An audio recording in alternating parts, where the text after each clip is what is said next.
Hey guys, if you are in year 12 or you're in your final year of high school, then I wanted to share with you some of my thoughts upon reflecting back to when I was 17/18, because that's how old I turned when I was in my final year of high school, and just let you know some of the things that I've learned since then and what are the things that I would tell my past self.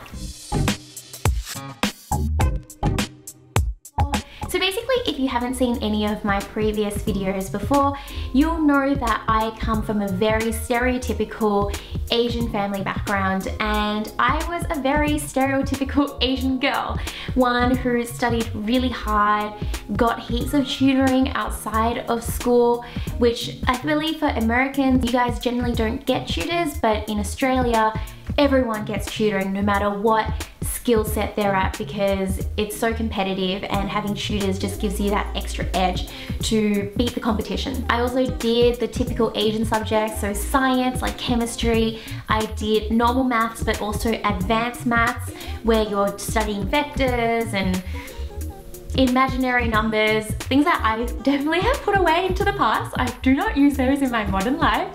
So I also did Chinese as a second language, which I did horribly at, but then I also did English and literature as well. So that was a little bit of a tweak compared to your normal Asian pathway. But upon looking back, it's been many years since I have finished high school. And so heading into next year, it will actually be 10 years since I graduated high school. And yes, I know that a lot of you actually think I'm younger than I am. I know I have that baby face, which makes me look like I'm much younger, but I'm actually 27 now. I've definitely learned so much along the way. So one thing that I'd say I'd tell my old self is to really appreciate the year that you're in. Recently, I've learned a lot about mindfulness, and that's about being present in your life, to not be so worried and so fearful of the future, but also to not live in the past as well. Because if you live in the past or the future, you're not living in the present, and living now is what counts. And I feel like in high school, you're so stressed about upcoming exams, you're so stressed about upcoming assignments that sometimes it takes away from appreciating where you are. And you're in your final year of school, there are so many exciting things that are happening, like 18s, there are, you know, debutantes or proms, there's your graduation itself, and you're becoming of age, you're becoming an adult and probably doing new things like driving or going out by yourself. And these are things that you only experience for the first time once, and that's something that I really look back on, and I have such great memories from back then. And that's just what I'd ask you to have a think of if you're feeling stressed, or if you feel like everything is just all coming to, you know, burden you down, or it's all consuming. Just remember that there is more life out there, and it's not just about the studying. So the things that I would tell myself are things that I would tell people who are very much like me back in my day. Someone who is studying really hard, is a high achiever, and puts a lot of pressure on themselves to do well. The second thing is that school is not a reflection of your intelligence.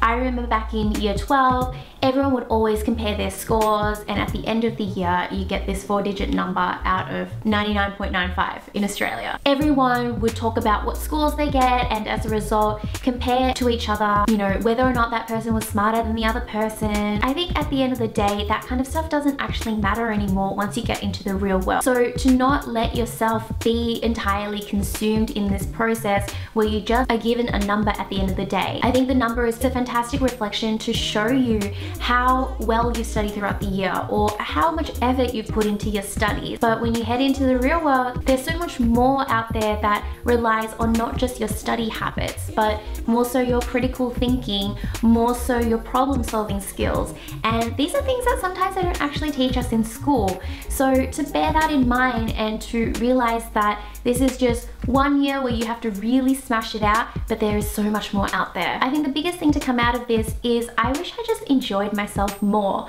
I was such a nerd, and I don't say that in a bad way. I am still really pleased with how I went about everything.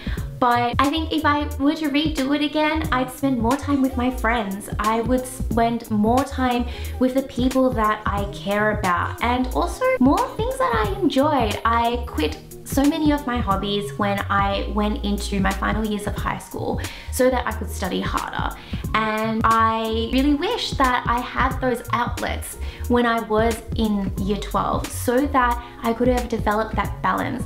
I really feel like looking back and seeing all the people who've come through now, the best people are the ones who are able to create that balance, and they are not always in that mindset of I need to study, because when they go out and they do their thing, they come back feeling refreshed and reinvigorated, and that's what actually makes them study smarter, not necessarily just going at it and studying harder. High school is a microcosm. Everything is super important to you because you go to school every single day and it is your life. But when you come out of it, you start to realize that there are so many other challenges in life that you just would have never thought you would have come across, and you actually overcome and you realize you're so much stronger than that, and you develop and find yourself and mature into the person that you want to be in the future. So being in high school, it is definitely part of your formative years, but one thing that I would say to myself is you might think that once you finish high school, that's it. You're set for life. You're going to go down this one career. You're going to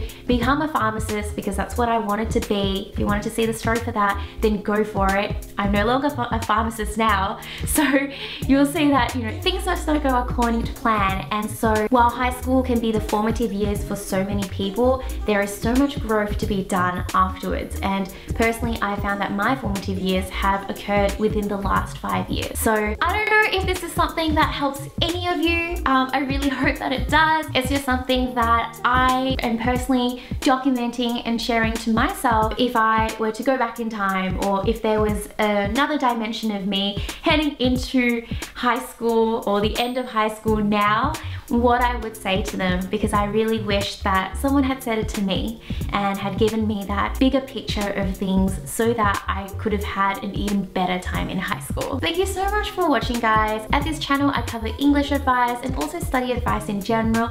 So if you like what you saw today, then make sure you hit that subscribe button. Yes, it's just that circle right there. So until I see you guys next time, let me know if you are somebody who is in high school right now. What is it that you'd wish you'd learned when you were younger? Or if you finished high school, what is it that you wish you had taught yourself back then? Thank you so much for watching, guys. See you next time. Bye!